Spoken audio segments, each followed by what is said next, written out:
Hi guys. So I'm gonna go over something that's really confusing for some people, and that is why my kids can't share rooms. I know people think I'm like super snobby for this, and how are they gonna learn to live with other people? And I don't know if they ever will.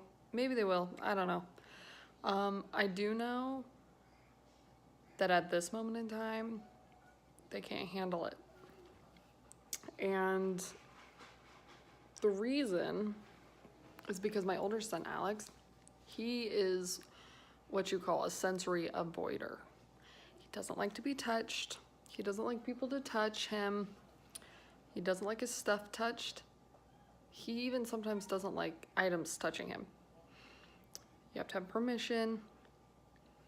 You know, he's very specific with how he wants his toys laid out. He's got a little bit of that OCD side to him that you see in a lot of autistic children. And like sometimes he'll just hide in his blankets, all the lights are off, put his penguin documentary on, and he just needs to like regulate himself this way. Now William is a sensory seeker.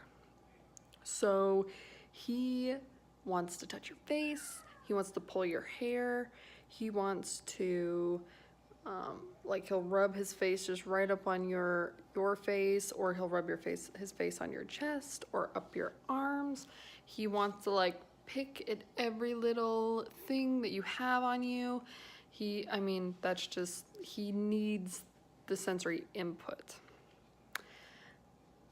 Now, if I were to put them together in one room, I think you can imagine what kind of eruption would happen there. It would never work. William would constantly be trying to touch Alex. Alex would be screaming. It would be meltdowns because William's not getting his sensory input and Alex is getting too much input. I know there's a lot of people out there who think that, you know, my kids have their own rooms and like that's kind of snobby of me, but really it's not. Really it's special needs, you know, and you have to,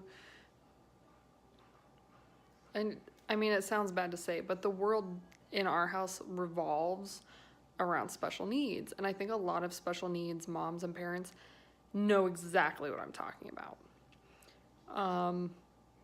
You know, you have to cater to what they can handle. Although it may not be ideal, it may be a lot more expensive, whatever it might be,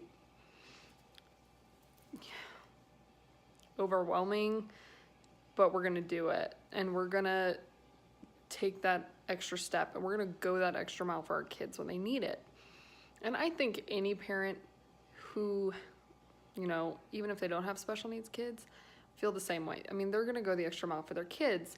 The reason why they can jam their kids in one room is because their kids don't have these kinds of issues. They don't have the sensory, you know, a lot of the sensory issues. They don't, it's okay if, you know, little brother, you know, grabs a car and puts it back down out of order. It's just a completely different world. And it's been like, I'm still learning. One thing that I have figured out is that my two boys, being as different as they are, have to have their own space. Anyways, just my little rant for the day. I get that question a lot. Like, why don't you guys just put them in one room? Or, and I've thought about it. I'm not gonna lie. I've thought about it a few times. Like, yeah, maybe that would do them good. And then thinking about the meltdowns literally gives me anxiety. Like, my heart pounds out of my chest. Like, oh, I can just see the fits. I can just see the meltdowns. And these fits, when I say meltdown, these are fits that are lasting 30 minutes to an hour, multiple times a day. And I just don't think it's worth it. So, anyways, people want to know why. That's why. All right. Well, we're gonna be moving here in the next month, and you guys are gonna get all the footage from it. I'm sure it's gonna be crazy. There's gonna be lots of meltdowns.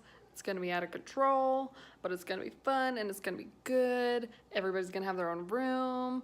And I'll keep you guys in the loop. All right, bye.